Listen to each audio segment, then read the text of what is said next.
이 시간에는 초대교회 선교 역사라고 하는 주제를 가지고 강의를 하겠습니다.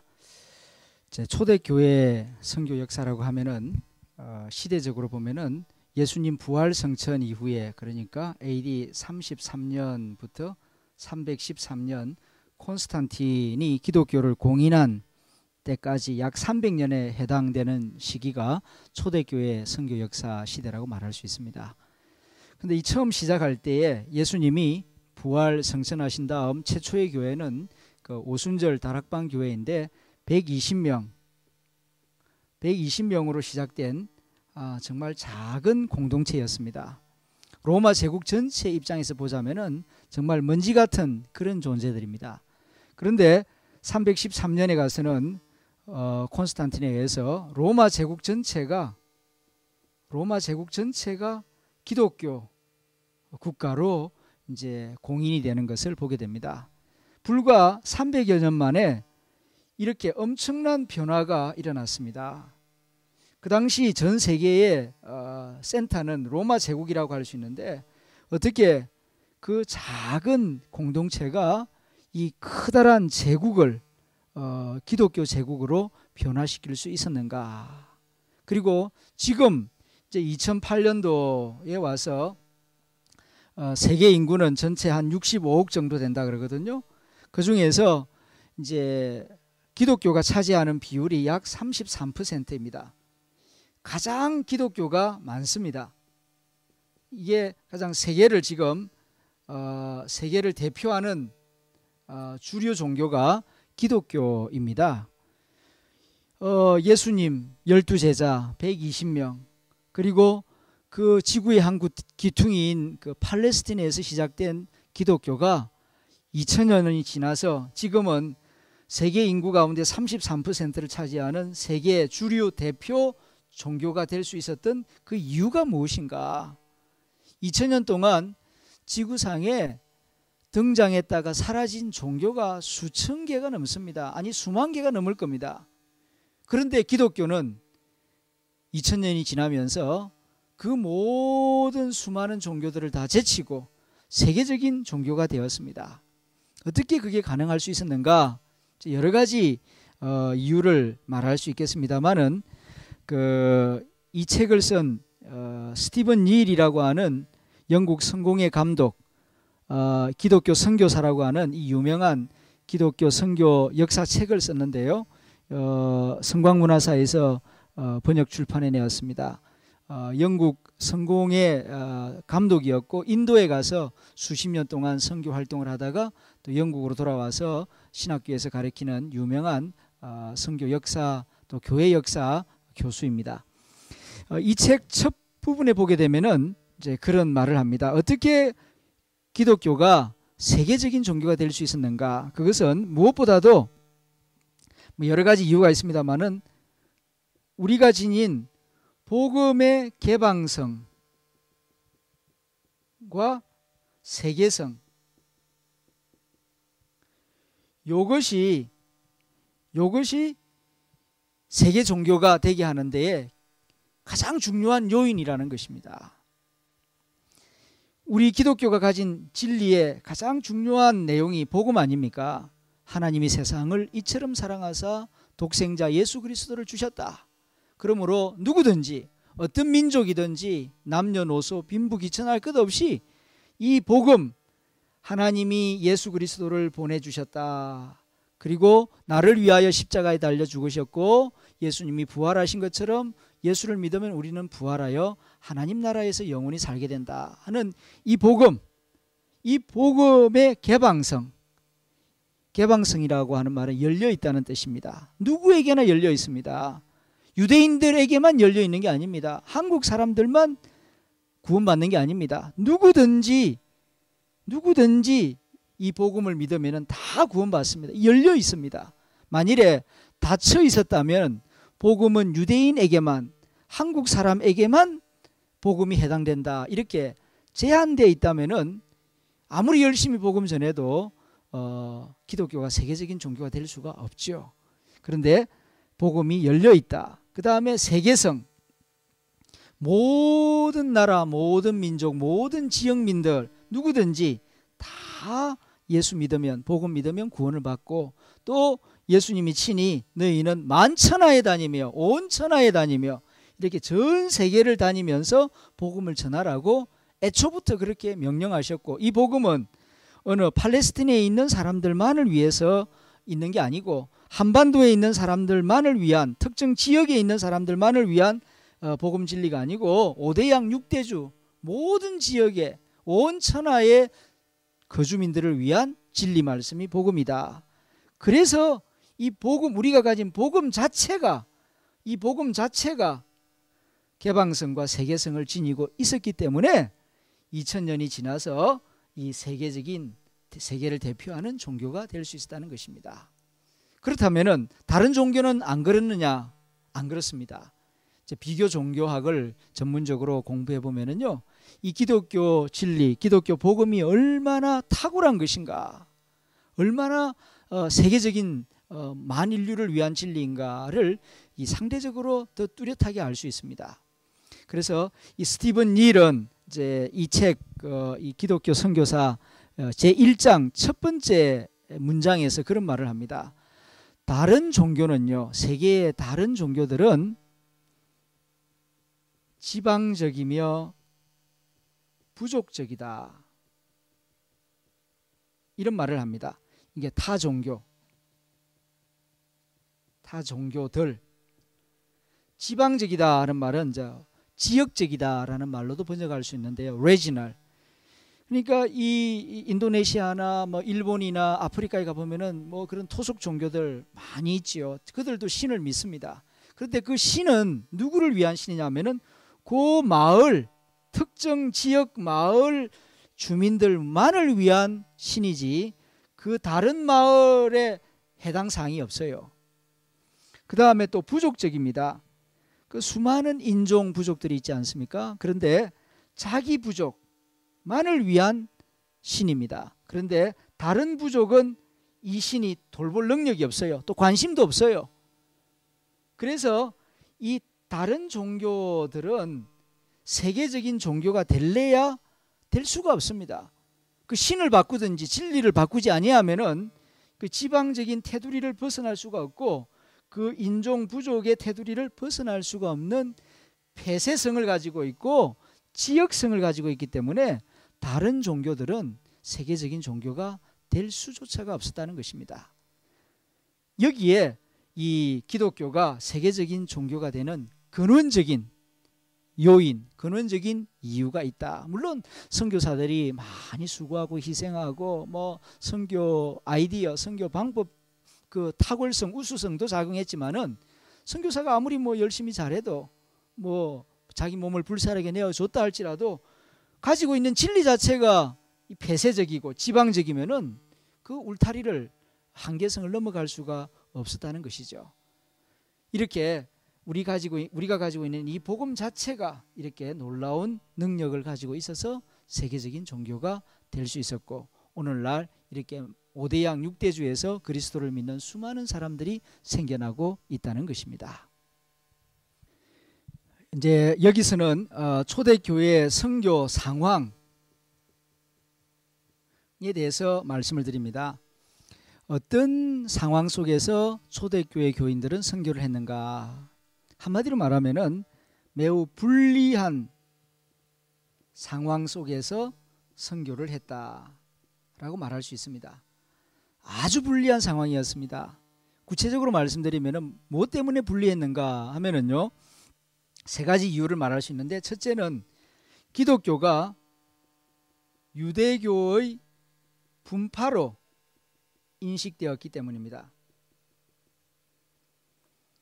초대교회 로마 제국 시민들이나 헬라인들이 볼 때에 기독교는 유대교에 여러 파가 있지 않습니까? 뭐 바리새파, 에세네파, 그런 것처럼 그 중에 하나의 파가 기독교 파가 아닌가, 그렇게 생각을 했습니다. 그도 그럴 것이, 예수님이 유대인이죠. 12제자가 유대인이죠. 그리고 바울도 유대인이죠. 그리고 120명이 예루살렘에 모였다고 하지만 그 예루살렘이 다 유대교의 본산지 아닙니까? 그러니까 제3자 로마 제국 시민이 볼 때에는 기독교는 유대교의 모세 종교의 한 분파이다 이렇게 생각했습니다. 이것은 기독교 선교에 매우 불리하게 작용합니다. 왜냐하면 유대교는 그 중동 지역에서 이미 바벨론, 아수리아, 로마 또 마게도니아 왕국에서 이미 유대교는 알려져 있는 종교입니다. 어떻게 알려져 있느냐 하면은 선민 사상이 투철한 종교라고. 제 3자가 볼 때는 지네들만 잘났다는 거죠. 자기들만 하나님의 택함을 받고 다른 이방인들은 다 하나님의 버림을 받은 그런 민족이다. 그렇게 이제 생각을 해왔습니다. 그러니까 당하는 입장에서는 기분 나쁘죠. 그리고 또 이 유대교는 철저하게 유일신 종교 아닙니까? 그래서 우상 숭배를 철저하게 금지합니다. 이 속에는 뭐가 들어있느냐 하면은 황제 숭배까지도 금지해요. 그러니까 로마 제국 입장에서는 도시마다 황제 동상을 세워가지고 황제 충성심을 받아내는 것이 그 국가적인 관심이었는데 유대교는 그걸 안 해요.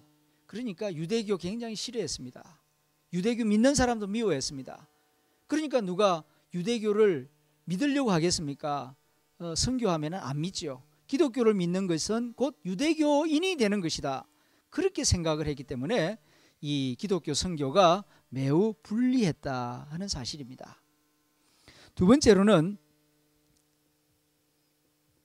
기독교나 유대교가 다 비식민지 이 나라의 종교였기 때문입니다.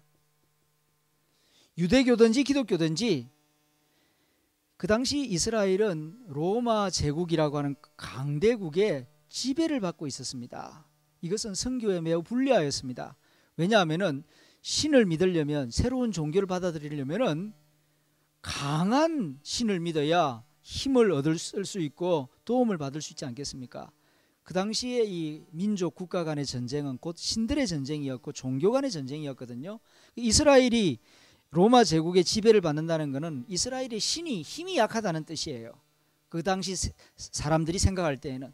그러니까 신을 믿으려면 로마 제국의 파워가 강한 신을 믿지, 제우스 신을 믿든지 아니면 헤라클레스 신을 믿지, 왜 그 여호와 신을 믿고 십자가에 달려 못 박혀 죽은 그 연약한 신을 믿느냐, 이렇게 생각을 했습니다. 이것이 당시 사람들의 그 종교적 세계관이었어요. 파워 게임이라고 생각했기 때문에 이 피식민지는 이 약한 나라다, 가난한 나라다. 그 나라의 종교도 또한 약한 종교고 약한 신이다. 그러니까 이 매력 없다. 그래서 선교하는데 매우 불리했다는 것입니다.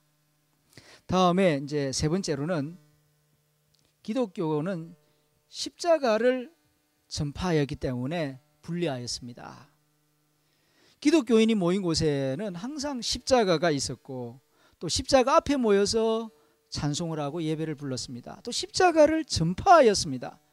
이것은 매우 불리한 선교 전략이었습니다. 왜냐하면 이 십자가는 지금은 우리에게 구원의 상징이지만은 당시 초대교인들에게 또 로마 제국 시민들이 볼 때는 이게 사형틀입니다.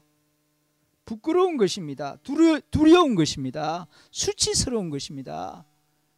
요새식으로 말한다면 십자가가 아니고 사람을 목매달아 죽이는 로프줄 앞에 모여가지고 예배를 드리고 이 목을 매대는 이 로프줄을 이렇게 선전하는 그것이 초대교회의 선교 방식이었습니다. 이게 아주 끔찍스러운 거죠. 두려운 것이죠.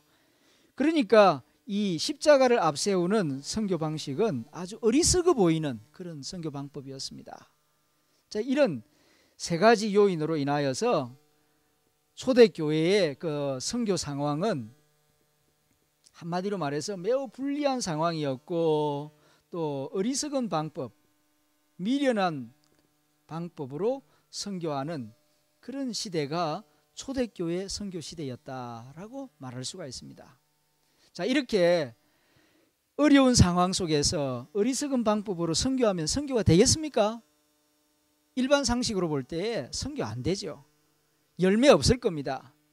그런데 말입니다. 놀라운 것은 이런 참 불리한 상황 속에서 세상 사람들이 볼 때 어리석은 방법으로 선교를 하는데 놀라운 것은 313년, 약 300년이 지났을 때에 로마 제국 전체가 기독교 제국으로 변하는 놀라운 변화가 이 지중해 연안에서 일어났다는 것입니다. 이게 초대교회 선교 역사입니다.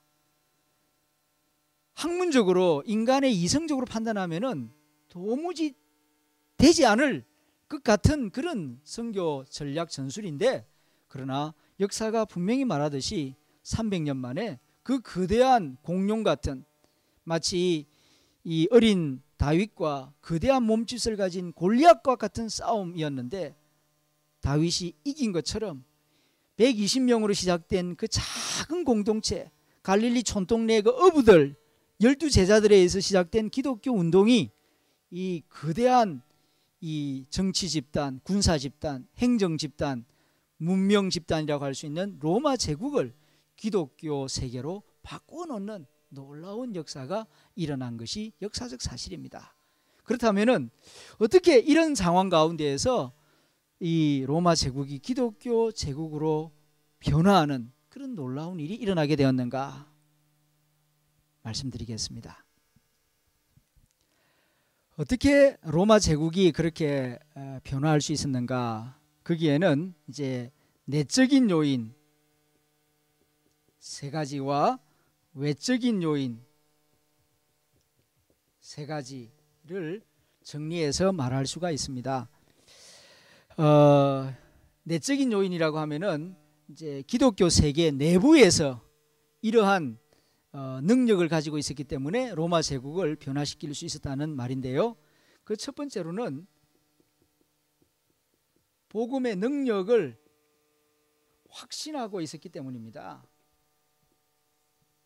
무슨 선교 전략이나 선교 단체가 있었던 게 아닙니다. 그러나 예수님을 영접한 사람들은 이 복음이 얼마만큼 놀라운 능력을 가지고 있는지 실제로 그들이 체험하였고, 또 복음은 모든 사람을 다 구원하는 하나님의 능력이다 하는 것을 분명히 다 확신하고 있었습니다. 이게 선교의 큰 에너지가 되었던 것입니다. 예수님을 믿으면 내 죄 사함을 받는다. 그리고 나는 죽어도 하나님 나라의 이름이 기록되어 있고, 또 나는 또 예수님 부활하신 것처럼 부활한다. 이걸 뭐 어린아이나 노인이나 여자나 노예나 주인이나 다 이 복음의 능력을 다 개인적으로 확신을 가지고 있었습니다. 그렇기 때문에 뭐 전문적인 선교사가 없어도 평범한 만남 자체가 다 선교가 되는 겁니다. 그래서 이렇게 로마 제국을 변화시켜 나갈 수가 있었다는 것이고요. 두 번째로는 거룩한 생활입니다. 예수 믿는 사람들은 윤리 도덕적으로 깨끗하게 살았습니다. 음란하지 않았습니다. 거짓말하지 않았습니다. 뇌물 주고받지 않았습니다. 거짓말로 협박하는 일 없었습니다. 이렇게 예수 믿는 사람은 뭐 부자는 아니었지만은, 높은 사람은 없었지만은 한 사람 한 사람이 다 윤리 도덕적으로 깨끗하게 살았습니다. 이것이 선교의 큰 능력이 되었다는 것입니다. 예를 들면은 로마 제국이 이제 200년, 300년 AD 들어갈 때에 무역이 크게 성행하여서 이 경제적으로 크게 부유하게 됩니다. 하지만 동시에 윤리 도덕적으로 크게 타락을 했어요. 그래서 성병이 만연하게 되고, 그로 인하여서 그 질병을 가진, 기형을 가진 아이들이 많이 태어납니다. 자, 이럴 때에 참 로마 제국의 앞날이 걱정이 됩니다. 그래서 로마 정치인들, 지도자들, 원로들이 많이 걱정을 해요. 어떻게 하면은 건강하고 깨끗한 후손을 좀 얻어볼 수 있을까 고민을 하던 중에 그 카타콤에서 기독교인들이 종교는 다르지만, 확신은 다르지만은 윤리 도덕적으로 깨끗하다는 것을 잘 알고 있어요.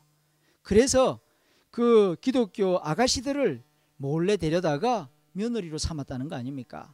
우리식으로 표현하면 보삼을 해다가 그 이제 며느리를 삼으니까 그 아가씨들은 윤리 도덕적으로 깨끗하니까 성병이 없죠. 그러니까 자식을 낳으니까 건강한 아기를 낳습니다. 그러면 모세의 어머니 요게벳처럼 그 아기를 안고 젖을 먹입니다. 젖만 먹이겠습니까? 주기도문을 가르치고 예수님의 십자가와 부활을 가르치고 예수님의 말씀을 가르치죠. 그 아이들이 자라나서 기독교인이 됩니다. 수는 그리 많지 않지만은 그 아이들이 나중에 정치인이 되고 학자가 되고 군인이 되고 또 지도자들이 됩니다. 그래서 이 사람들이 이제 콘스탄틴 이전에 로마 제국 고위 관리들이 되고 구석구석에 들어가서 일하고 있었습니다. 그래서 콘스탄틴이 313년 기독교로 공인하는데 별 어려움이 없었다는 것입니다. 이렇게 거룩한 생활이 사회를 변화시키고 사람을 변화시키고 제국을 변화시켜 나갔다는 것입니다. 이것은 우리 21세기 이 선교의 중요한 의미를 가지고 있습니다. 지금은 돈도 있고요, 뭐 선교학자도 많습니다. 교회당도 많습니다. 그런데 선교가 잘 안 됩니다. 그 이유가 뭔가? 초대교인처럼 이렇게 복음의 능력에 대한 분명한 확신이 없기 때문에, 또 거룩한 생활이 뒤따르지 못하기 때문에 그런 것이 아닌가 하는 반성을 하게 되는 것입니다. 그리고 또 한 가지 내적인 요인, 중요한 요인이 순교입니다. 초대교회 시대 때는 순교 참 많이 했습니다. 이것이 선교의 큰 에너지가 되었습니다. 로마 제국 시대 때에는 황제들이 기독교를 반대해서 200년 동안 10대 박해가 있었습니다. 우리는 일제시대 36년 박해를 받아도 엄청난 상처를 안고 살아가는데요, 200년 동안 황제가 10번에 걸쳐서 뭐 어떤 경우는 1년 동안 박해하고 어떤 경우는 20년 동안 조직적으로 박해하고, 그래서 그걸 정리하면은 10대 박해라고 하는데요, 누가 합니까? 엄청난 힘을 가진 황제가 박해를 했습니다. 그때에 참 어려웠습니다. 많이 죽었습니다. 그러나 죽을 때에 억울해하면서 분통해하면서 죽은 게 아니라 찬송하면서 그리스도를 위하여 죽었습니다. 이 모습은 로마 제국의 지성인들에게 굉장히 충격적이었습니다. 누구에게나 죽음은 다 두려운 것입니다. 그런데 기독교인들은 죽음 앞에서도 의연합니다. 찬송을 부릅니다. 사자밥이 되면서도 어린아이를 위로합니다. 조금만 참아라, 우리는 천국에서 다 만날 것이다. 이런 모습을 누구보다도 요즘식으로 말하면 경찰관들, 형사들, 그 다음에 그 황제를 보호하는 친위 부대, 고급 장교들이 지켜봅니다. 야, 군인들도 죽음을 두려워하는데 어떻게 이 기독교인들이라는 사람은 이렇게 죽음을 두려워하지 않고 자기가 믿는 진리를 위해서 죽을 수 있단 말인가? 도대체 기독교라는 게 뭐냐?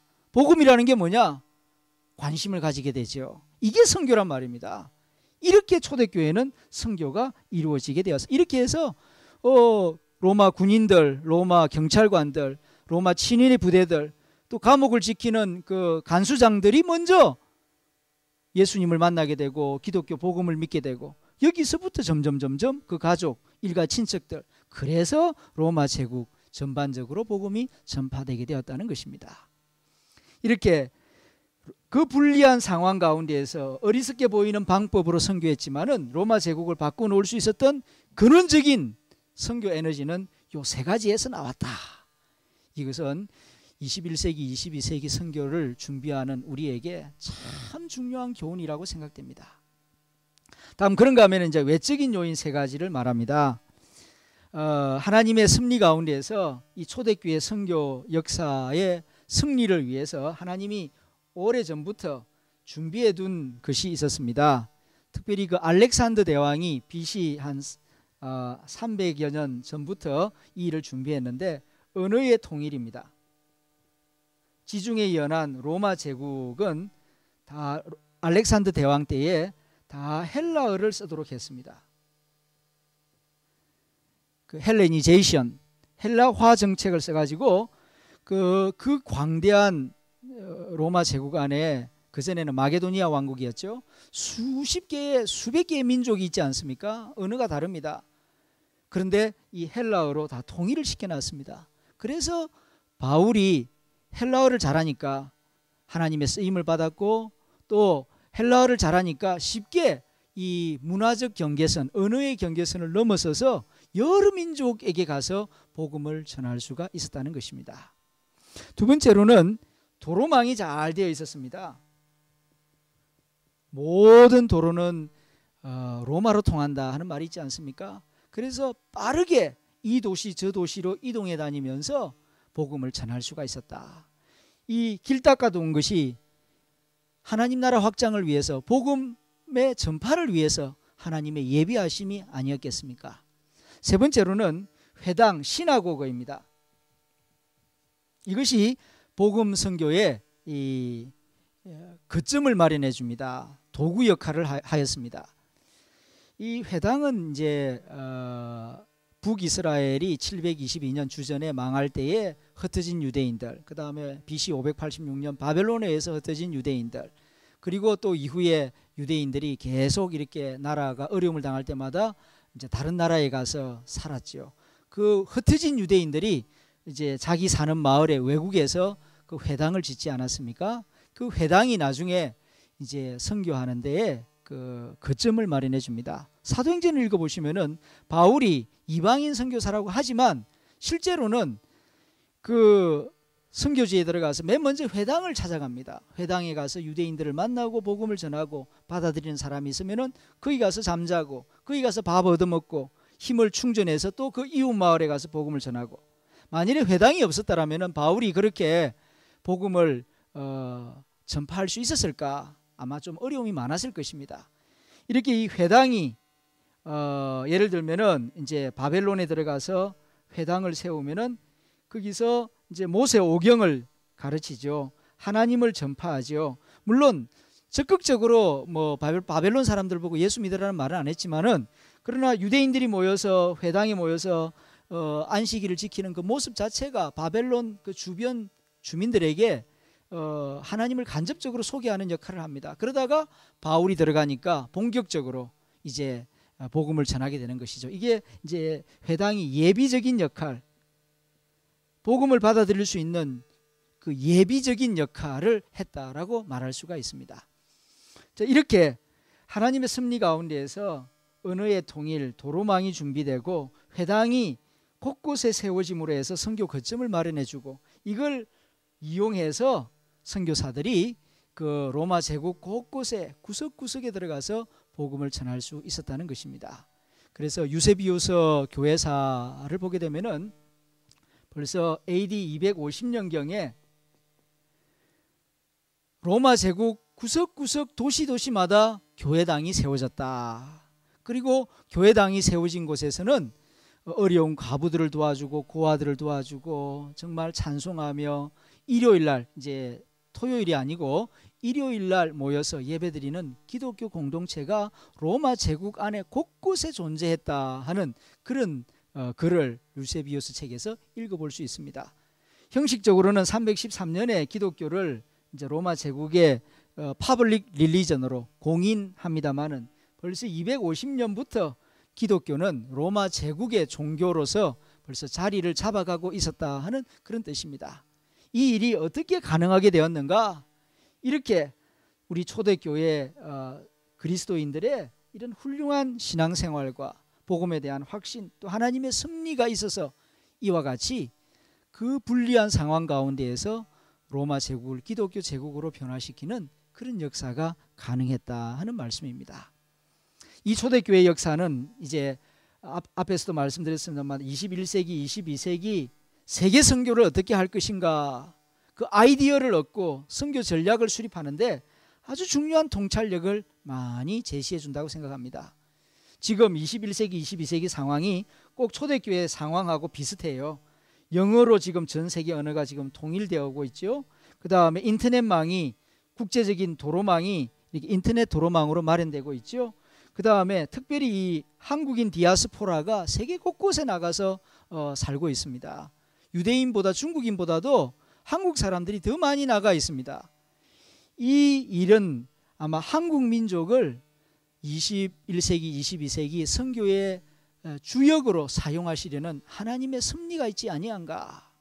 그렇다면 우리가 이제 해야 할 일은 이제 이 복음의 능력에 대한 분명한 확신, 그리고 윤리 도덕적으로 깨끗한 생활, 그다음 죽으면 죽으리라고 하는 순교의 각오를 가지고 선교사들을 길러내고 또 잘 가르치면은 우리 한국 교회가 이 사도 바울과 같이 세계 이 선교의 주역을 담당하는 이 영광스러운 일을 한국 교회가 잘 감당할 수 있으리라는 생각을 가집니다.